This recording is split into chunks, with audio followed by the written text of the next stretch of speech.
Cassidy Phillips, Imagine Communications VP for Networking Solutions Architecture, and one of our most frequent flyers at the SVG events. You do as good as you probably do. You do a better job moderating than I do. So congrats on that. That's really, there's not many manufacturers do a good job moderating, but you have done it. I guess you did in Miami too, right? If I recall, our Miami event. Yeah.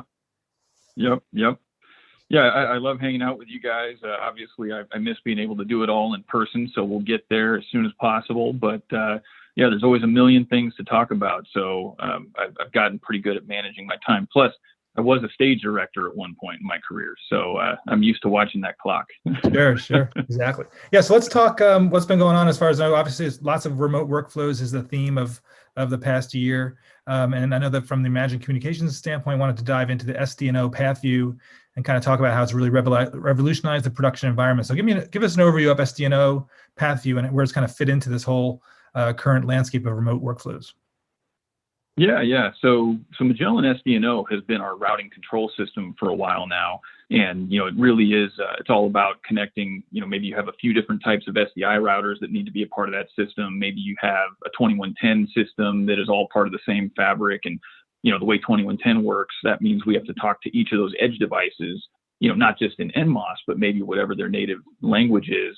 So you can end up with some really interesting complex systems that still ultimately, come back to a router control panel, and an operator is going to say destination source take and get what they need out of that video switch, regardless of how complicated the fabric is.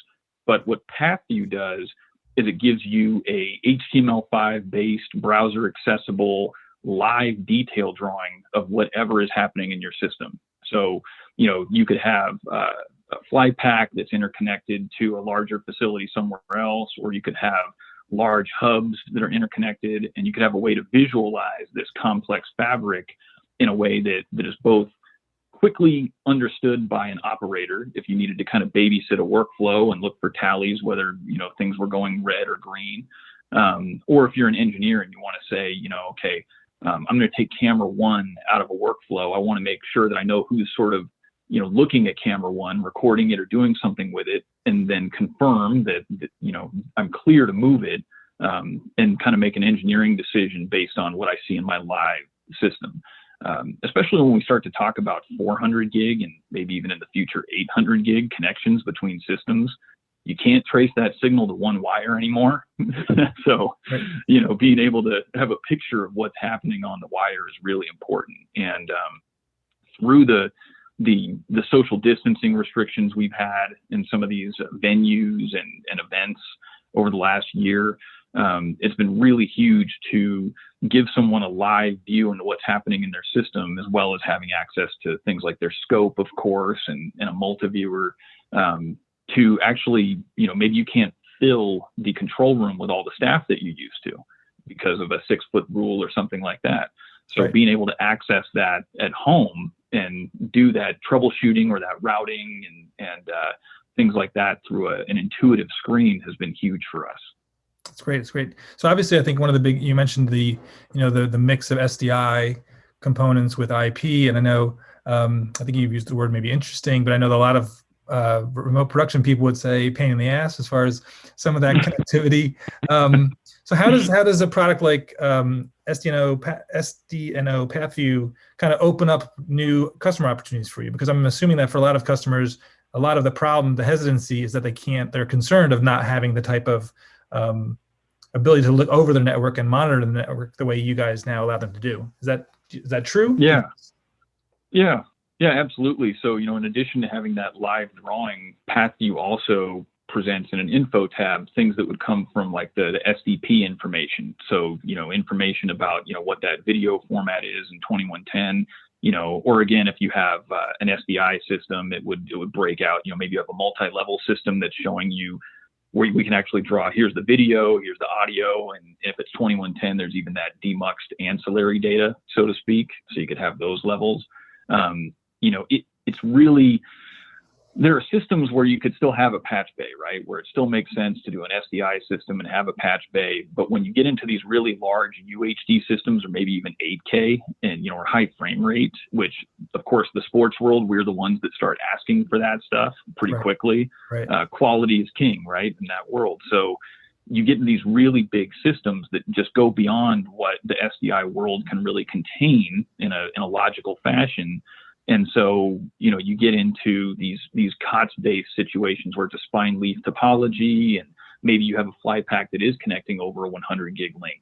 And so being able to visualize that so that you're basically performing a virtual patching workflow rather than worried about your physical patches, it's really helped us out. And it's key. As my previous conversations for SBG, there's kind of been a theme of trying to explain where the technical differences are between these IP systems and these SDI systems. And I think the way I always kind of express it is RF, you could get into some calculus and things like that. But in IP, once you understand it, it's really simple bandwidth math, and it starts to get into multiplication tables. Right. So it's just a different way to think about a system with all this capacity. And I think that PathView is a new visual language to help us express that simplicity, even though you don't have that physical cable that you can go to quite the same way. So yeah, it's been a keystone to making these systems come together.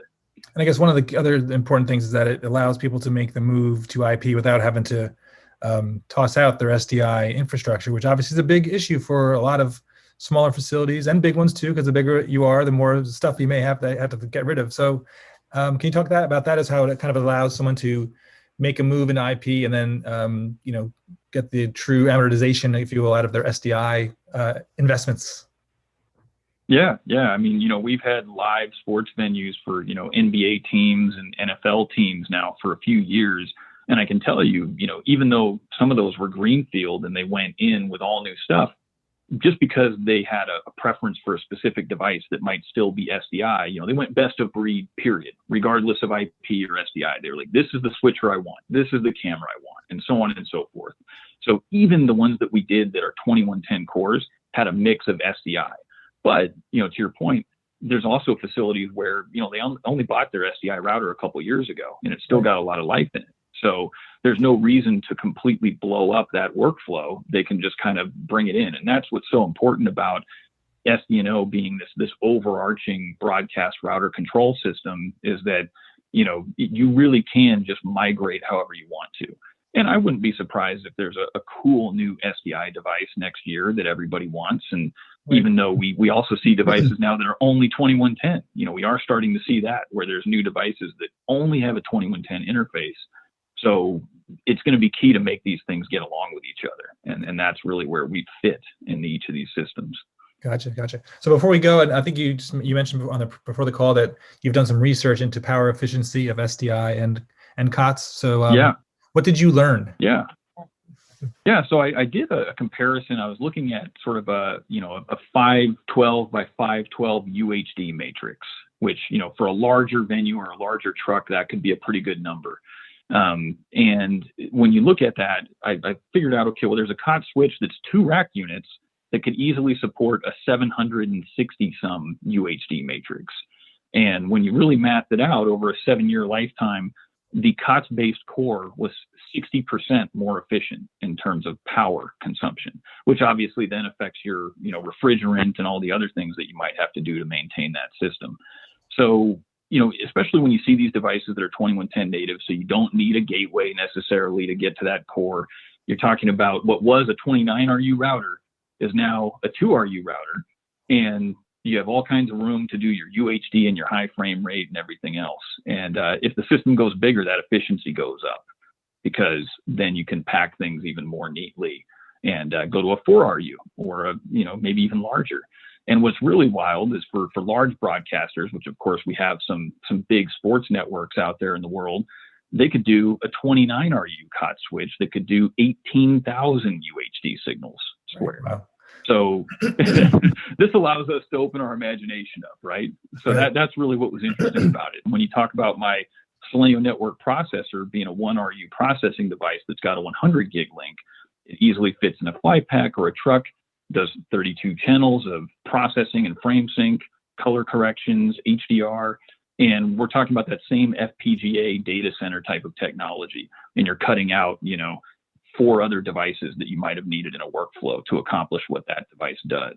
And this is just the direction the whole industry is going, right? Is to smaller, higher density, more dynamic, processing all the way across. Yeah. Now, do you think does this also go lockstep with, more and more companies are looking to go green? It's a big part of their initiative. So do you think that this is a good time for them to kind of be able to kind of tap into that then? Yeah, absolutely. Save yourself, the trouble of having to buy a bunch of carbon credits, right? Go ahead and go with the 60% now.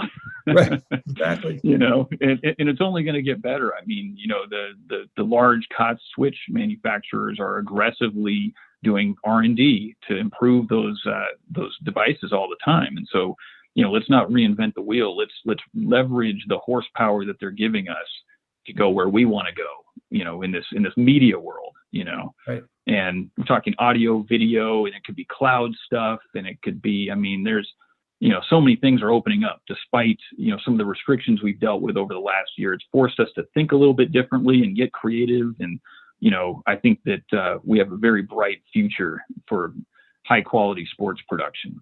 Right. Love the positive end note. That's always good. Cassidy, great to see you as always. Appreciate your thought leadership. Stay safe, and we'll see you soon. Thank you, Ken. Talk to you guys soon.